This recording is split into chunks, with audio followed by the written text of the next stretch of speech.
Bienvenido este miércoles a Calle 11, esta avenida alterna a cualquier tipo de desilusión.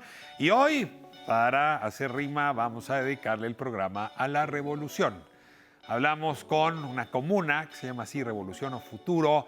Se han dedicado desde hace mucho tiempo y ahora de manera muy insistente a intervenir en comunidades que requieren una revolución. No estoy hablando de tomar las armas ni de aniquilar al opuesto, sino de revolucionar la forma como uno se contacta, se conecta con el otro y construye comunidad. La verdad, una experiencia bastante inspiradora que es justamente tema para este aniversario de la revolución, tema del cual los dudantes no pudieron hacer abstracción. Las dudantes nos hablan justamente de lo que para cada uno significa esta revolución, sobre todo la de 1910, y si se vale o no hablar de las revoluciones o hay una madre de todas las revoluciones en nuestra historia y en nuestra identidad. Para la entrevista también una revolucionaria, colega admiradísima Daniela Rea, con este libro coordinado por ella, donde voces de distintas mujeres hablan de que no son más la misma, sobre todo después de la experiencia femenina en un país tan violento. Daniela Rea, con su mejor periodismo, con su mejor sentido, construye una obra que vale la pena. Lea usted y que está justamente ahora en librerías. Y para cerrar, Mint Parker. Una uruguaya, toca magistralmente la guitarra, estuvo en La Voz México y aquí en Calle 11, que quizás es todavía más importante. No se lo pierda, cerramos hoy con broche de oro con Mint Parker.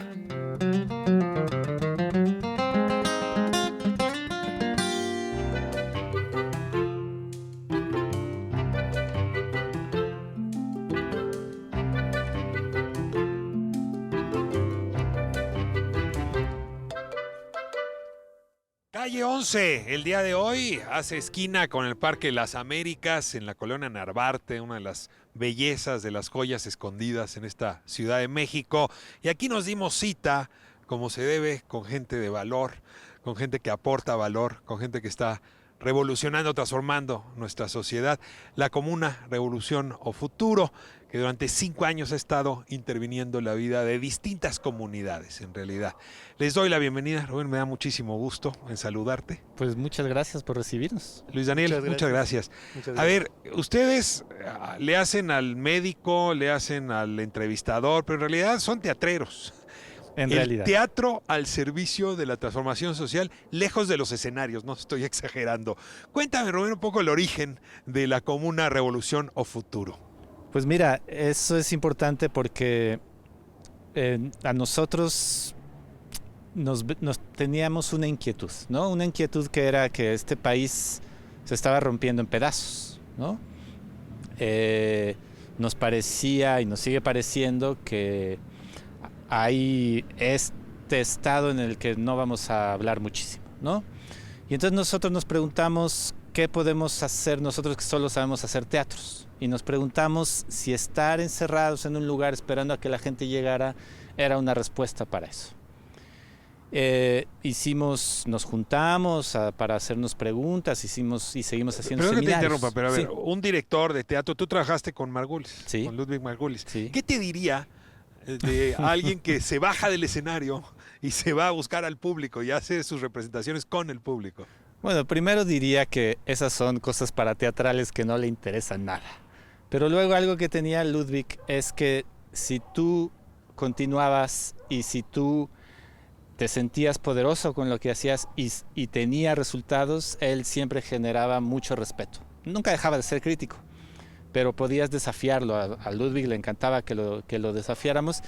Y yo pienso mucho en él, en el sentido de que nos salimos de los teatros, hacemos otro tipo de trabajo con la gente, utilizamos otras técnicas que pueden venir de la etnografía, que pueden venir del urbanismo, pero siempre a la hora de organizar el material está el rigor que me enseñó Ludwig.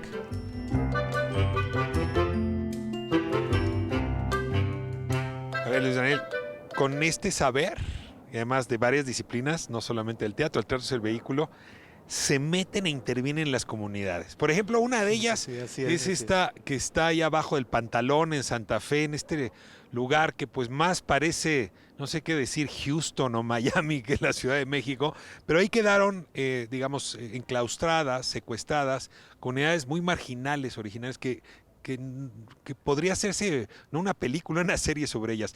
Ese es uno de los escenarios donde interviene. A ver, cuéntame Sí, de esa ese- comunidad ese y es cómo se uno. acercan a ella. Pues nosotros, como dice Rubén, trabajamos sobre la idea de la ficción, porque venimos de teatro todos, y nos acercamos a las comunidades siendo reporteros, siendo médicos, etnógrafos, Le mienten a la comunidad. de alguna es como un juego. Jugamos con ese escenario, digamos, para compartir preguntas con la gente, ¿no? Y detonar la imaginación, detonar el diálogo. Llegamos ahí en Palo Alto justo porque es una comunidad que nos llamó mucho la atención. Es una de las primeras cooperativas en México. Digamos, yo creo que la única que hay aquí en México, que quedó encerrada con todos estos complejos edificios enormes, industriales y tal. Cuando usas Entonces, complejo, ¿en qué sentido usas la palabra?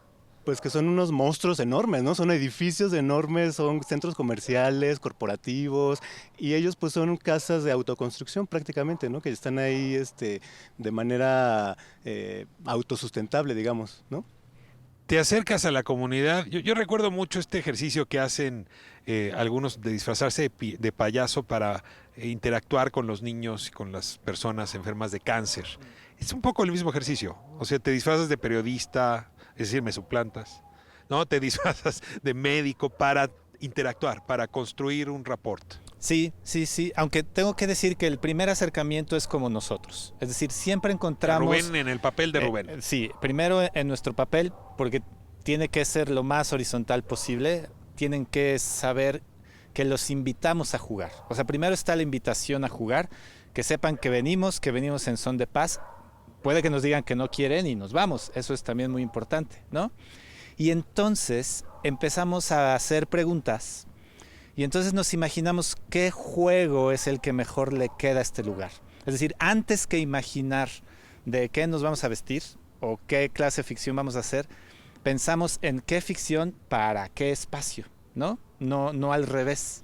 Y eso es importante porque nosotros nos modelamos de acuerdo a lo que escuchamos, de acuerdo a lo que sentimos que quisiera. Puedes simular una ambulancia o puedes simular en efecto a alguien con una libreta tomando notas o puedes simular un grupo de maestros. ¿Qué tipo de simulaciones han sido las más exitosas, Luis Daniel? Pues yo creo que una de las más memorables ha sido cuando nos vestimos de arqueólogos, fuimos a la unidad Nonolco Tlatelolco y fuimos, digamos, como excavadores por un tiempo, buscando memorias, recuerdos, en el espacio público montamos, digamos, todo el escenario arqueológico, ¿no? Que se pone.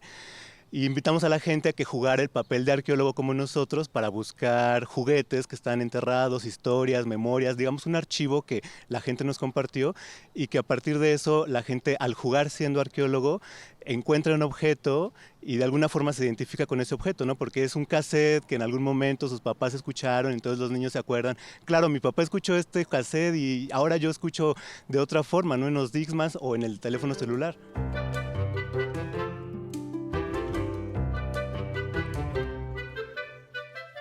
¿Por qué alguien querría jugar? O sea, yo tengo la vida muy ocupada, hago 4 horas en el transporte público, no llego a la casa agotado, quiero estar con mi familia. ¿Por qué me dedicaría a jugar o quién se dedicaría a jugar con Revolución, con esta comuna de ustedes? Pues precisamente por eso, ¿no? Porque lo que nosotros ofrecemos es romper digamos, ese andar, esa monotonía, si se puede decir, ¿no? Nosotros ofrecemos incluso que el lugar en el que tú andas todos los días de pronto se convierte en otra cosa, ¿no? ¿Qué pasa si de pronto aquí te encuentras un sitio arqueológico que puedes excavar? Stonehenge. Stonehenge, ¿no? O sea, ya es aquí. ¿no? Fue al azar, pero mira, aquí tenemos el Stonehenge mexicano. Exacto. Pues. ¿O qué pasa si en el lugar por donde tú pasas siempre de pronto hay una carpa que tú crees que son médicos, pero no son, y de pronto te invitan a medirse la sangre revolucionaria? Es esa cosa insólita que tiene el arte, esa cosa delirante que tiene la poesía, esa es la invitación y mucha gente cae. Muy bien, ya entendí. Lo lúdico del juego me lleva a modificar mi rutina y a repensarme y repensar mi espacio. Ese es el qué.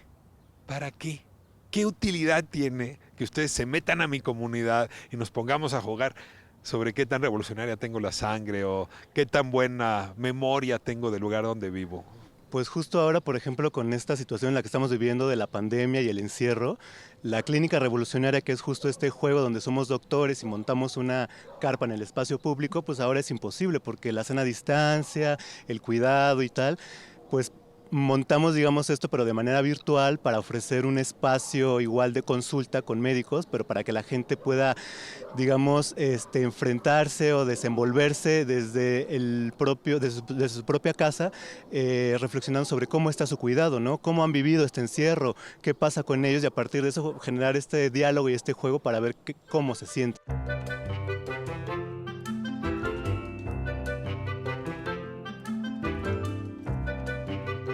Llevan 5 años interviniendo comunidades y la verdad no tenemos tiempo para que me cuenten todas las historias, pero si yo te obligara, Rubén, a decirme, cuéntame una historia que le haya cambiado a una persona esta intervención que ustedes hacen.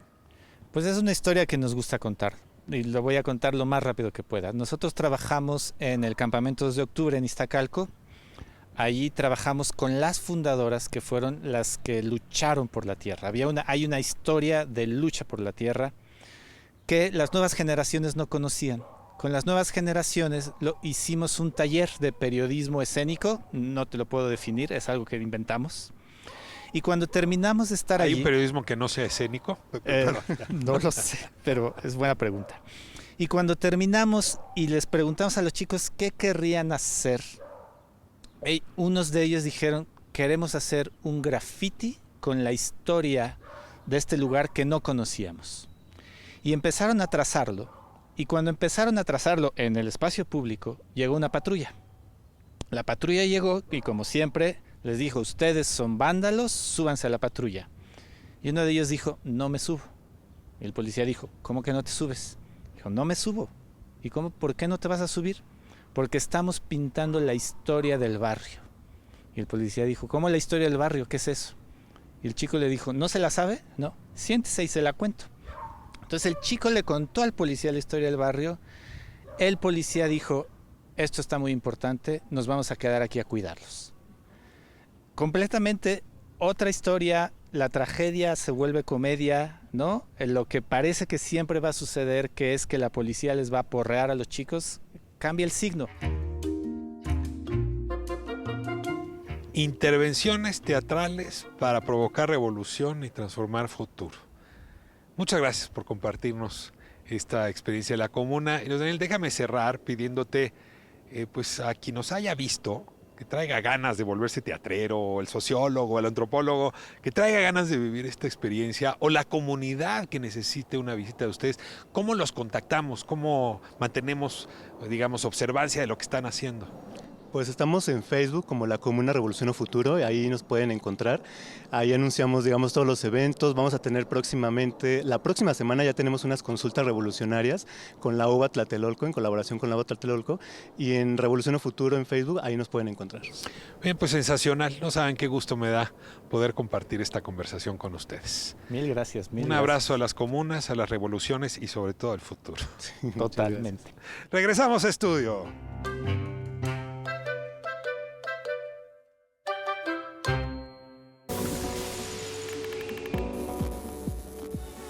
Bueno, pues volvemos a estudio después de visitar pues, esta enorme cantidad de esfuerzos que Calle 11 nos permite conocer, que se encuentran a lo largo y a lo ancho del país, que no son estruendosos, no hacen show y que están ahí trabajando por el país, por la comunidad, por las personas, ¿no? Este ejercicio de la Comuna Revolución o Futuro, 5 años andando, interviniendo comunidades como esta que hablaban justamente ahí, enclaustrada, abajo del Pantalón. Yo conozco algún otro en Polanco, donde también todo el complejo de Carso dejó aislada y que requieren urgentemente de estas intervenciones. Y bueno, nada mejor, o ningún tema mejor, para hablar de la revolución, la Revolución Mexicana, ¿no? Que arrancar con eso y aquí están ya las dudantes y los dudantes. ¿Cómo están? Estamos las dudantes. Hay que revolucionar el lenguaje Eso, también. Me eso. siento incluida. Está muy bien. Muy bien. Pues bienvenida. Te pregunto cuánta revolución hay en tu sangre, ¿no?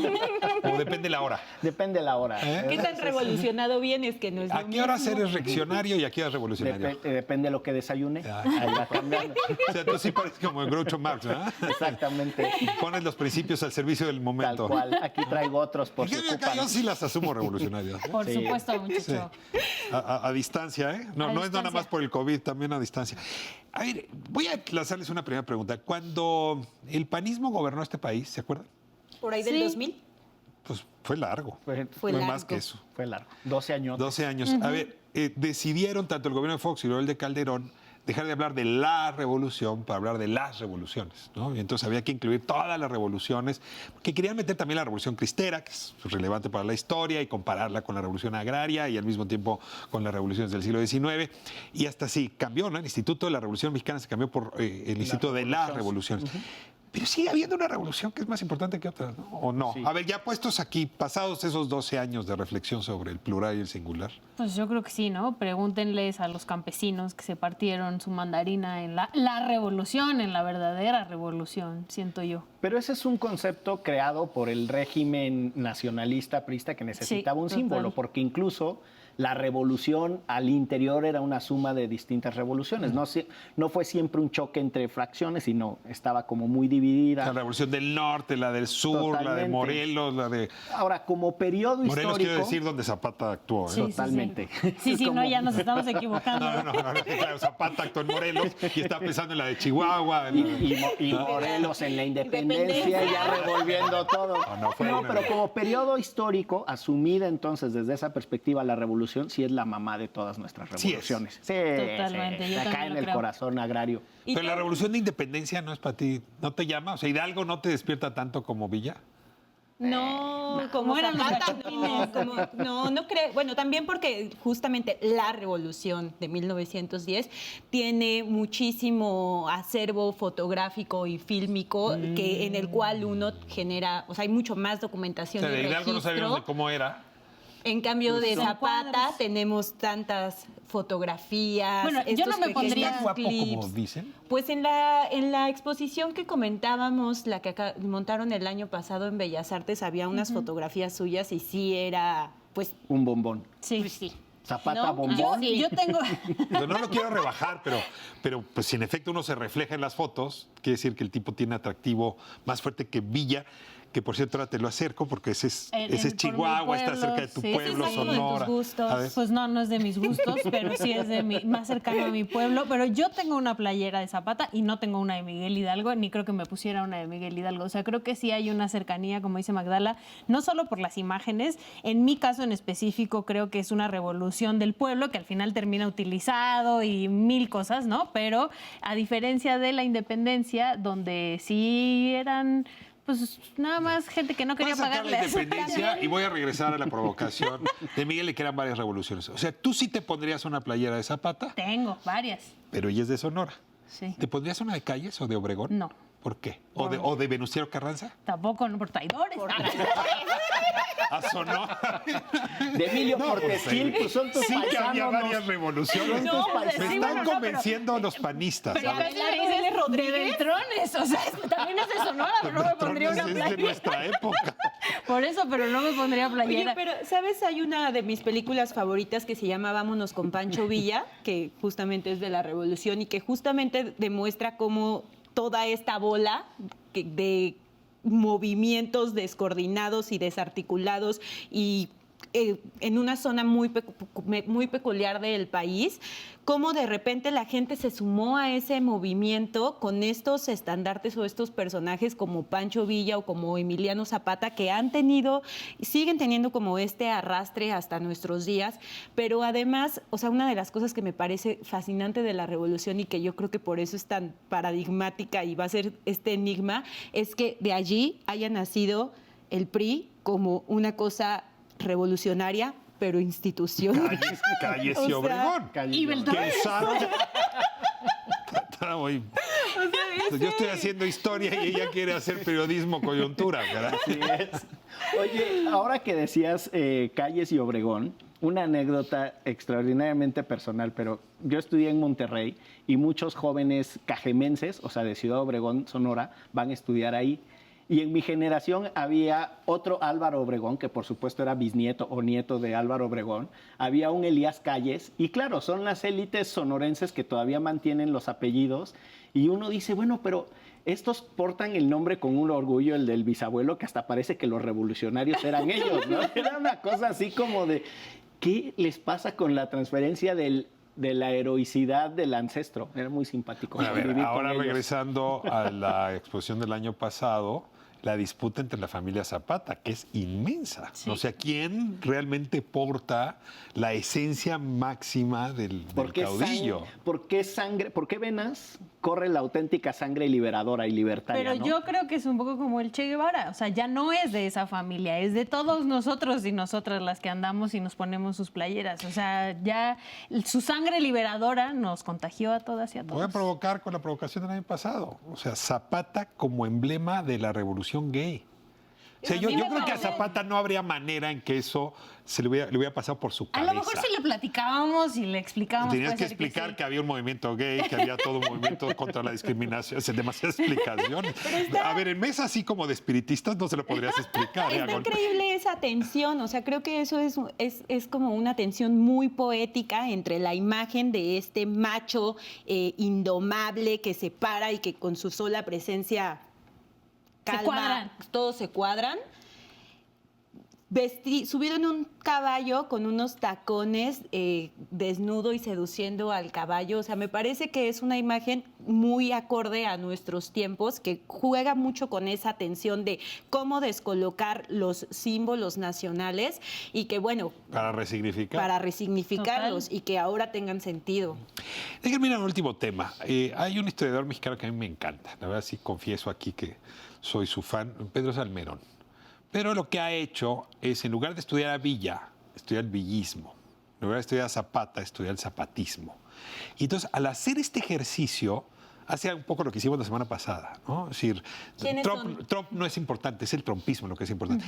Y tengo la impresión de que, como no vemos las revoluciones, no nos acercamos a la gente de carne y hueso que hizo eso. Y entonces solamente hablamos de estos héroes, pues yo no diría de plástico, ¿no? O de bronce, sino de camiseta. De playeras, sí. Se quedó en el símbolo. Ahora es súper importante esta cosa que dices de quiénes son ellos los que le dan la noción de ismo, ¿no? Al zapatismo y tal. En función de qué los siguen, qué los aglutina.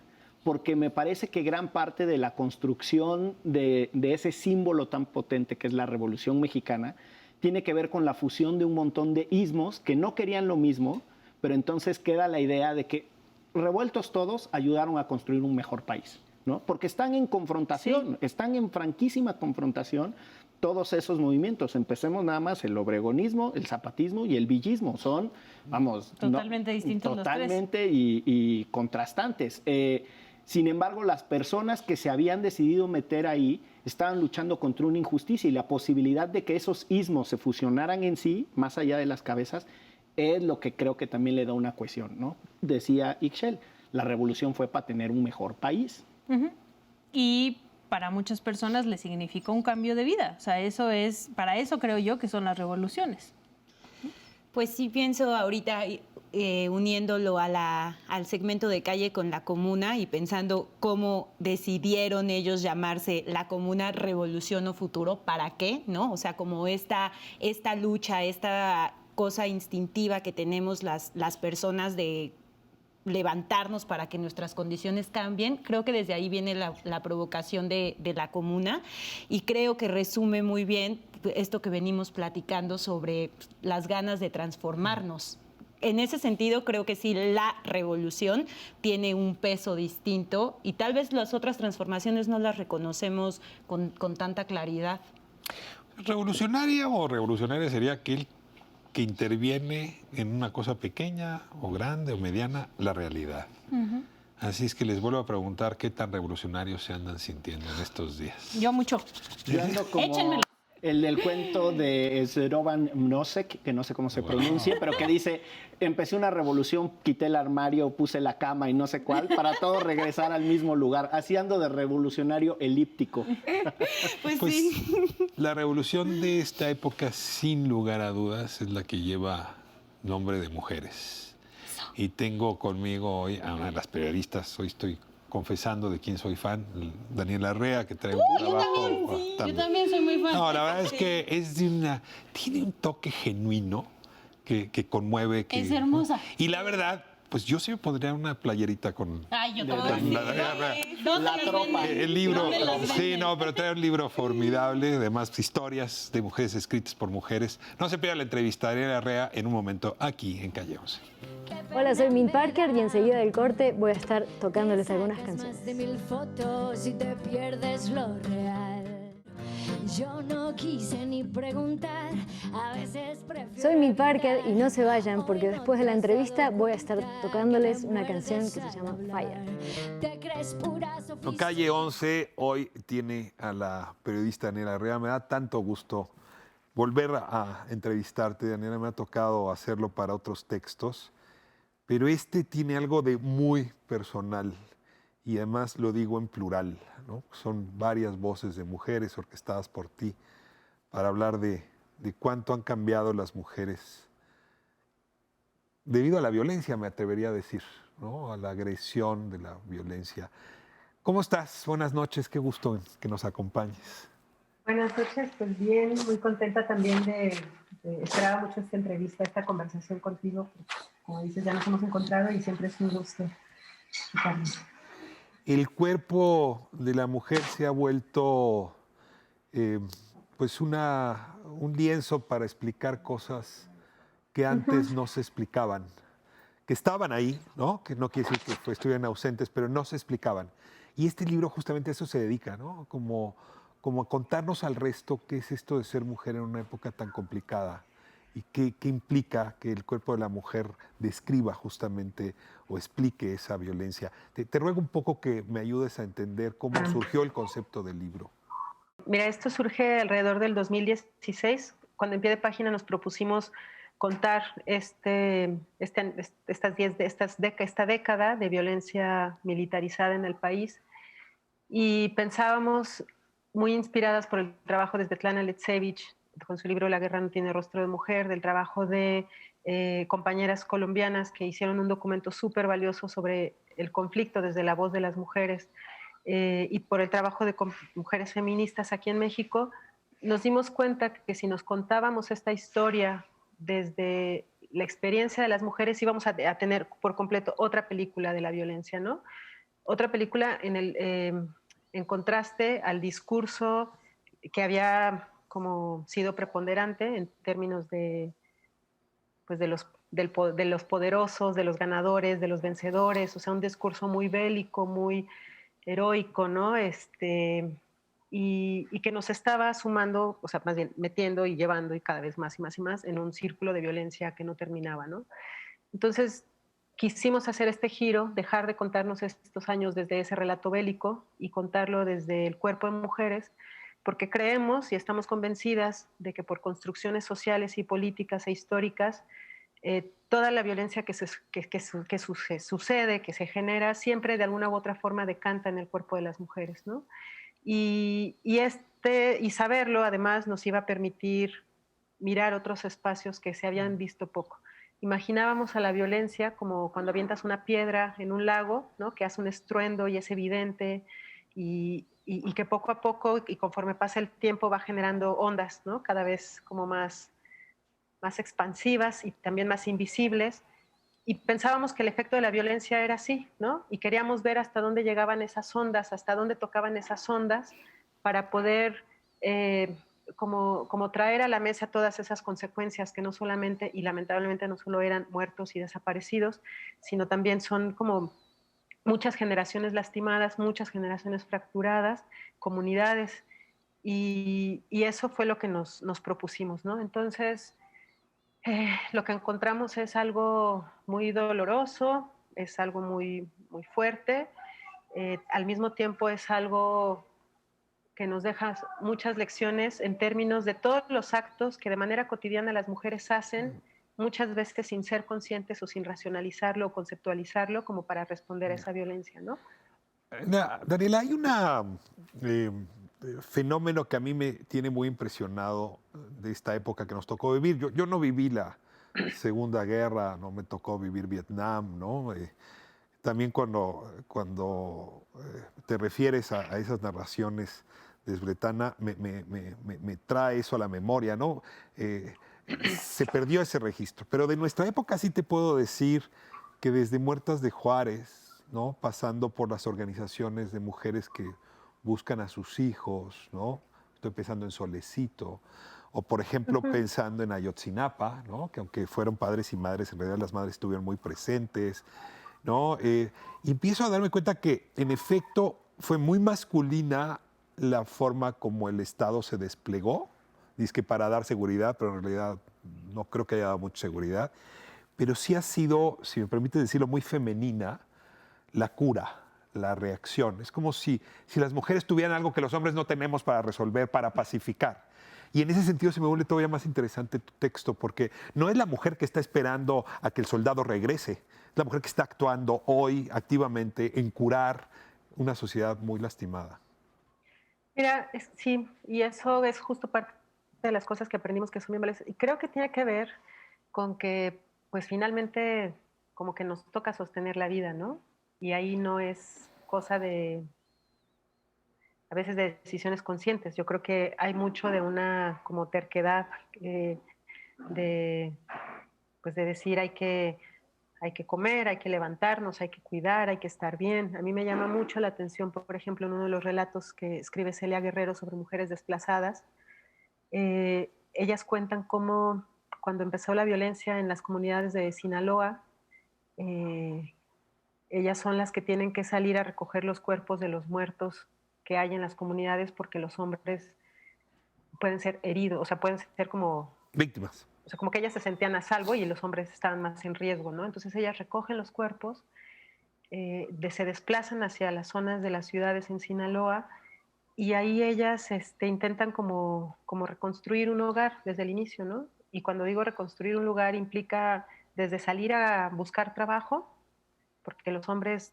acostumbrados mucho al trabajo de campo no encuentran trabajo en las ciudades, las mujeres se las ingenian para encontrar trabajo en las ciudades, pero también para tratar de tener macetas con flores en sus casas, ¿no? Y creo que hay una necesidad y hay un deseo de construir un lugar que se pueda habitar, en donde estemos bien, en donde seamos felices, en donde la vida continúe, ¿no? En donde haya dignidad. Y creo que un poco los relatos nos hablan de eso, ¿no? De alguna u otra forma, todos los relatos siempre hay, aunque haya mucho dolor, y hay como gestos, ¿no? De esta búsqueda de lo bello, y de lo bello no me refiero a lo bonito, sino me refiero a lo digno, a lo habitable, a lo tierno, ¿no?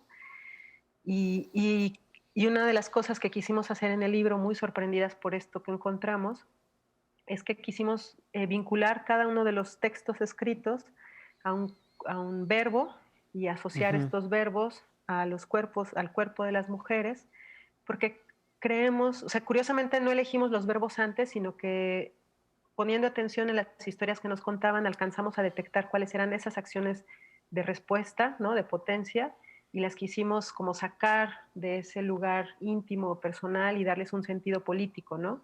Porque estamos convencidas de que amar, cuidar, habitar, acompañar, escuchar, sanar, son acciones políticas y queremos darle ese sentido.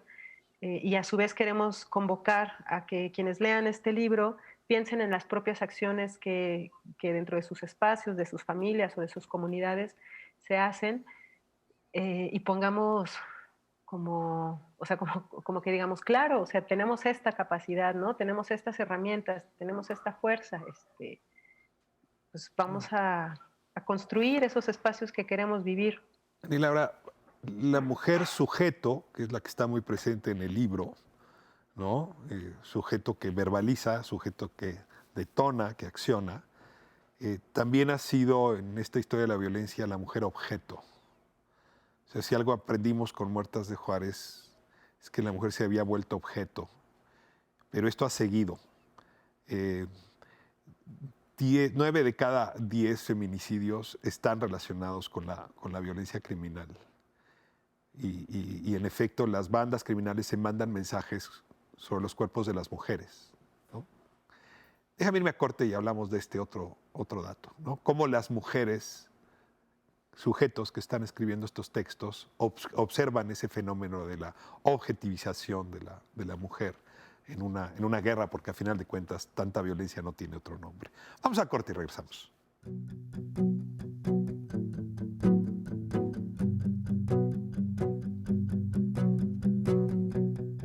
No te quiero matar, pero no puedo parar. Lo quiero evitar,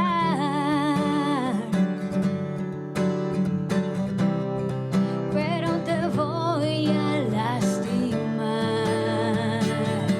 I turn into fire.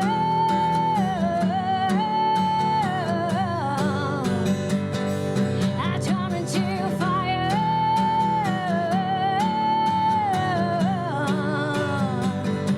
I turn into fire, fire, fire, fire, fire. I turn into fire.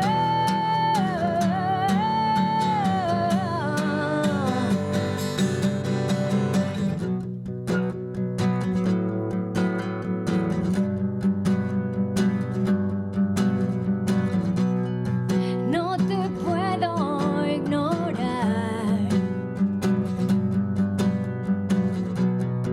Ya solo te quiero probar. Cortas mi respiración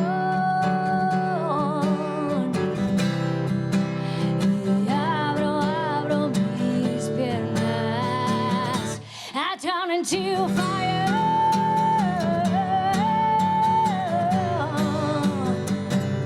I turn into fire.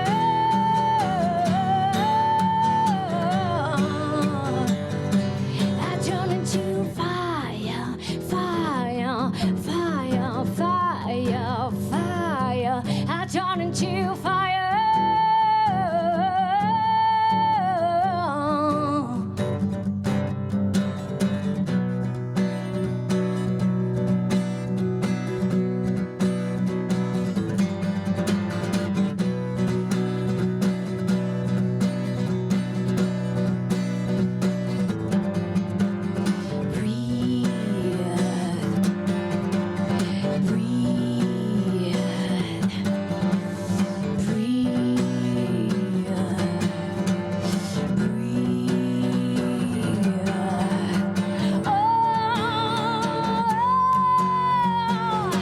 I turn into fire.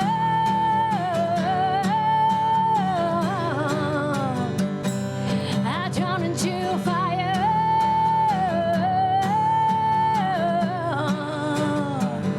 I turn into fire,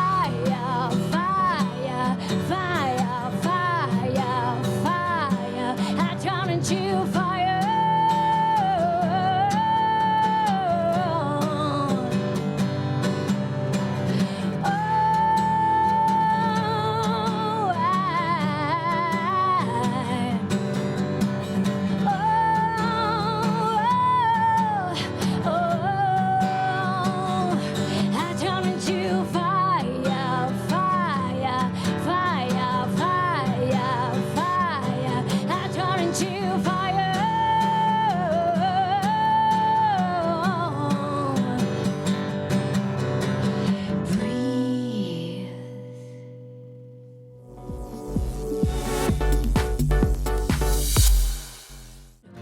Yo no quise ni preguntar, a veces... Espero les haya gustado Fire, porque en un ratito más voy a estar tocando otra canción que se llama Anoche. Pueden seguirme en mis redes sociales, sobre todo estoy muy activa en Instagram, es Mint Parker Oficial, síganme por ahí. Si no, también estoy en Facebook, en YouTube, hay muchas cosas, Mint Parker. ahí me buscan y ahí me encuentran. Y bueno, no tengo conciertos próximos, pero probablemente algo en streaming seguro se arme en algún momento. Estamos con Daniela Arrea, y es editora de este libro que acaba de salir a librerías, Ya no somos las mismas. Y aquí sigue la guerra, un texto polifónico de mujeres, varias de ellas muy notables en su esfuerzo profesional. Y Daniela, un poco te quería preguntar, ¿cómo elegiste a las colaboradoras? ¿Cómo se juntó esta banda de mujeres que al final de cuentas coinciden, diría yo, en el tono? No sé cómo lo lograste, pero coinciden un poco en las preocupaciones, en las ambiciones del libro. Fíjate que eso yo creo que fue muy orgánico, porque quienes estamos ahí escribiendo somos compañeras que nos conocimos hace 10, 15 años en la cobertura de temas sociales, que después fueron las coberturas del impacto social de la violencia. Y de alguna forma este libro empezó a gestarse hace todo ese tiempo, ¿no? Cuando conversábamos, compartíamos preguntas, compartíamos miedos, tristezas, dudas, errores, y fue como, o sea, ya había una conversación ahí, ¿no? Natural, pues. Incluso un antecedente de este libro es Entre las cenizas, historias de vida en tiempos de muerte, que editó también, bueno, la red de periodistas de a pie, bajo la como tutela de Marcela Turati. Y seguimos aprendiendo cosas después de eso, ¿no? Y seguimos compartiendo el camino. Y yo creo que fue como, o sea, eso fue orgánico, porque ya estábamos ahí, ya estábamos compartiendo las preguntas. En concreto, el proyecto surge en este aniversario de la militarización de la seguridad, y para nosotras fue muy importante poder darle un sentido que es lo que hay en el libro de los verbos y el cuerpo de mujeres, con el apoyo y con como la claridad de Manuela Borsachelo, que ella es una académica feminista que tiene un trabajo súper importante. Y fue así como hicimos como la convocatoria, ¿no? Y otra cosa que era interesante, o sea, que era importante para nosotras, fue asumir que desde el periodismo, y que a veces el lenguaje periodístico no iba a ser capaz para explicar o complejizar todo lo que estábamos viendo, y que muchas veces hemos echado mano de la poesía y del ensayo, o sea, de las ensayistas, de las académicas, para tener las palabras cuando el lenguaje periodístico no sabe nombrar, pero también para tener los andamiajes teóricos cuando desde la experiencia empírica del periodismo no sabemos cómo darle sentido. Y por eso en este libro, además de periodistas, están compañeras poetas como Sara Uribe, que su libro de Antígona González fue para todas nosotras como, o sea, una súper lección, ¿no? de cómo nombrar, de cómo sentir. Y Marina Sagua, que es ensayista, y la misma Manuela Borsachelo, ¿no? Yeah. Entonces también fue bonito ver que este camino está compartido no solo con periodistas, sino con otros, ¿no? Poetas, académicas. Alejandra Saavedra, que es la ilustradora, que hizo unas viñetas súper bonitas para acompañar cada verbo. Este libro es inevitable, surge frente a esta manifestación, acto de reencarnación, no se llamaba como resurgimiento del feminismo en su versión, ahora ya llaman cuarta ola, y sobre todo en el reclamo a la violencia contra las mujeres y el feminicidio. Y ahí déjame regresar a la pregunta que te hacía en el segmento anterior, ¿no? La mujer hoy todavía en el siglo XXI, en 1920, puesta como objeto, ¿no? Y objeto incluso para dañar, ¿no? Para manifestar la violencia, para arrojar un cuerpo y avisarle a la banda rival que sus mujeres también están en riesgo, ¿no? Para ensañarse con el cuerpo de mujer. Otra vez, ahora la mujer como un lienzo de esta época envilecida. ¿Cómo las mujeres que son sujetos, que están hablando, que toman la palabra, pueden acercarse a la mujer que ha sido tratada como objeto y cómo relacionarse con esa circunstancia? Uy, pues... Bueno, fue difícil, y creo que ahí cada una tenemos experiencias bien distintas, cada una de las autoras, ¿no? Pienso, por ejemplo, en Sara Uribe, que escribió un texto completamente personal de su experiencia de saberse o sentirse una sobreviviente de la guerra, ¿no? Ella vivió en Tamaulipas esos años de horror y después se muda a la Ciudad de México. O el texto de Daniela Pastrana, que para mí es uno de los textos como más fuertes, porque ella cuenta la historia de las hijas de periodistas como ella, como nosotras, y las hijas de activistas, y lo que nos cuenta es cómo han sido estos años a través de las hijas, ¿no? De las hijas que pasaron de ser niñas a ser adolescentes en estos 15 años. Y pues claramente es una historia que nos cruza a todas, ¿no? Ese relato a mí me parece que me habla a mí misma de mi experiencia con las niñas, ¿no?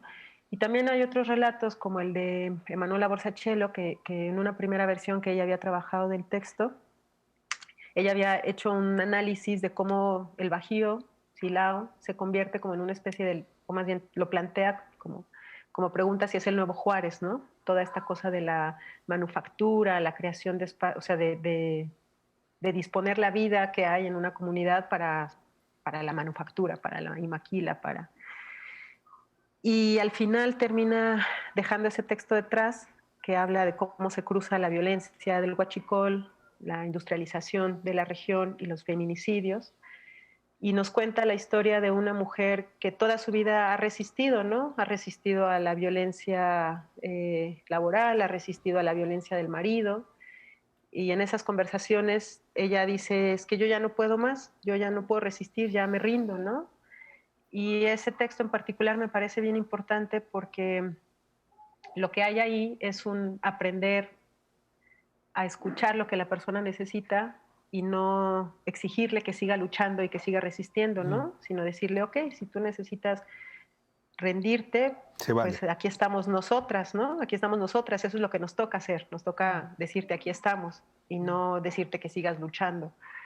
Entonces creo que cada una tuvo una experiencia de aprendizaje sobre cómo escuchar estas historias.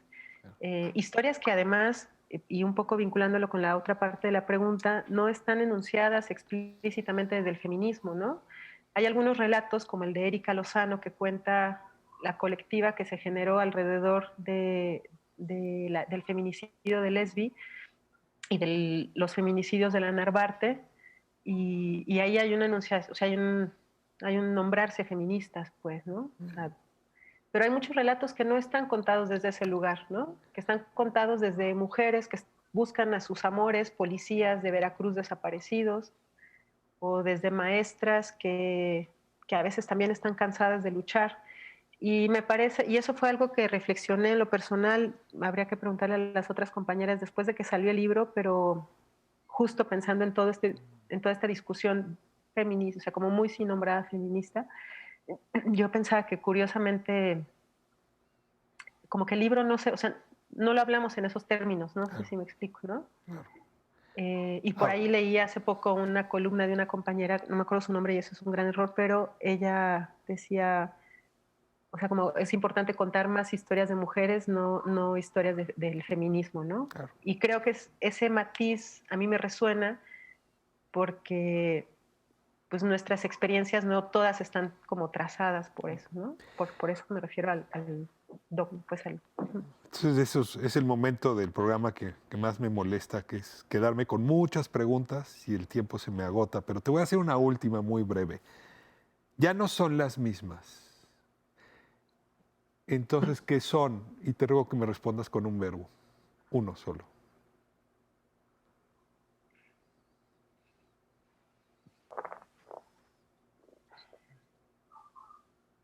Se va a acabar el tiempo.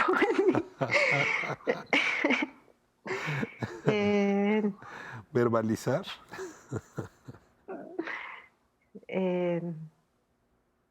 Híjole, no sé, podría pensar en estar. O sea. ¿No sabes cuánto te agradezco este libro? Quiero decirte que en cuanto lo vi en la librería, corrí a pagarlo y llevármelo. Y ha sido realmente un disfrute ahora poder hablar contigo, con la editora y conversar con todas estas mujeres. Hay tanto, Daniela, que los hombres tenemos que aprender de lo que están diciendo, que ojalá y sepamos estar para poder ser con ustedes. Muchas gracias.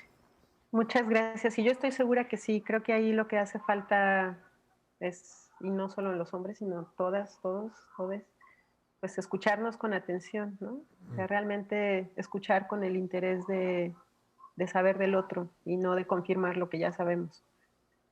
Y pues gracias a ti por el espacio, como siempre es un gusto. Gracias por tu empatía. Ricardo. Bien, vamos al corte y regresamos con música, que es la manera como aquí solemos despedirnos los miércoles por la noche.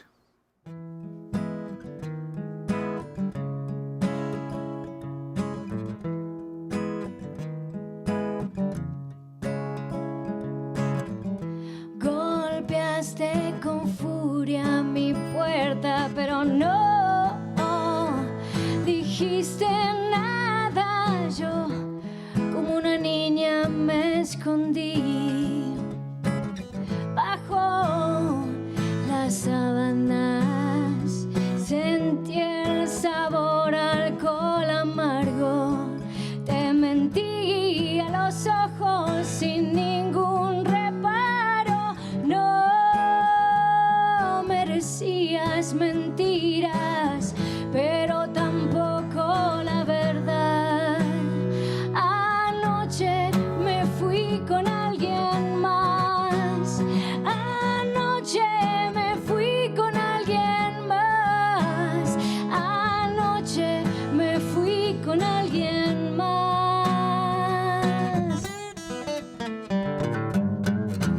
Morí con la culpa del engaño y aún así lo volvería a hacer.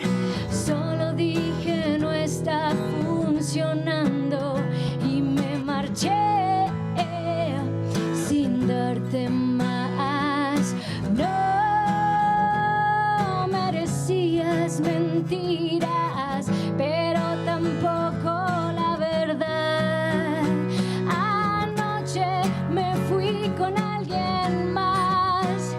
Anoche me fui con alguien más. Anoche me fui con alguien más y siento fuego que me quema por dentro, un infierno que me quema, pero lo volvería a hacer. Anoche me fui con alguien más. Anoche me fui con alguien más. Anoche me fui con alguien más y siento fuego.